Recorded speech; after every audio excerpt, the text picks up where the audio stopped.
শুধু ডোনাল্ড ট্রাম্পের নন, খ্যাপাটে আর একগুঁয়ে আচরণের কারণে বারবারই মার্কিন প্রেসিডেন্টের গালি শুনেছেন বেনিয়ামিন নেতানিয়াহু।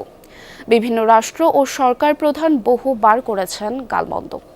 ইসরায়েলি প্রধানমন্ত্রীকে মিথ্যাবাদী, ভীরু, কাপুরুষের তকমাও দেন মার্কিন নেতারা। ডোনাল্ড ট্রাম্পের বারবার নিষেধ সত্ত্বেও লেবাননে হামলা অব্যাহত রেখেছেন ইসরায়েলি প্রধানমন্ত্রী বেনিয়ামিন নেতানিয়াহু, যার জের ধরে শান্তি আলোচনা থেকে বেঁকে বসেছে ইরান। এমন পরিস্থিতিতে টানাপোড়েনের তুঙ্গে বহু পুরনো মার্কিন ইসরায়েল ঘনিষ্ঠতা, এমনকি ইসরায়েলি প্রধানমন্ত্রীকে যাচ্ছে তাই বলে গালমন্দ করতেও ছাড়ছেন না মার্কিন প্রেসিডেন্ট।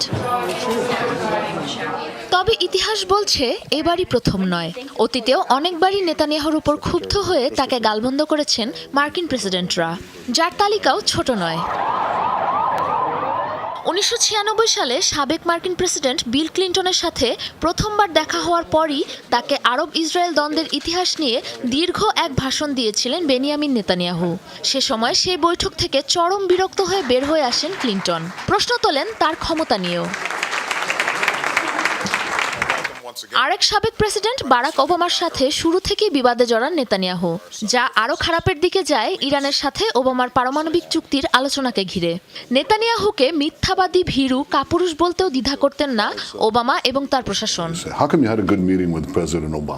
মূলত একে অপরের অভ্যন্তরীণ রাজনীতির সাথে ওতপ্রোতভাবে জড়িত মার্কিন ইসরায়েল সম্পর্ক, যার জের ধরে ওয়াশিংটনের ওপর দীর্ঘদিন ধরে কর্তৃত্ব খাটানোর সুযোগ নিয়ে আসছেন নেতানিয়াহু। এছাড়া যুক্তরাষ্ট্রের ভেতরেই রয়েছে শক্তিশালী বেশ কিছু ইসরায়েলপন্থী গোষ্ঠী, যাদের দাপটে যতবারই কোনো মার্কিন প্রেসিডেন্ট গাজা কিংবা পশ্চিম তীরে ইসরায়েলি আগ্রাসন নিয়ে কথা বলেছেন, ততবারই তাদের নিয়ে বিবাদের ঝড় তুলেছে মার্কিনিরাই। সবশেষ 2023 সালে গাজায় আগ্রাসন শুরু করলে সংঘাতে নেতানিয়াহুর ভূমিকার জন্য তাকে একজন বড় মিথ্যাবাদী বলে মন্তব্য ছুড়েছিলেন সাবেক মার্কিন প্রেসিডেন্ট জো বাইডেন। তবে সম্প্রতি ইরান যুদ্ধকে ঘিরে যেন নজির ছাড়িয়ে গেছে নেতানিয়াহুর ধৃষ্টতা।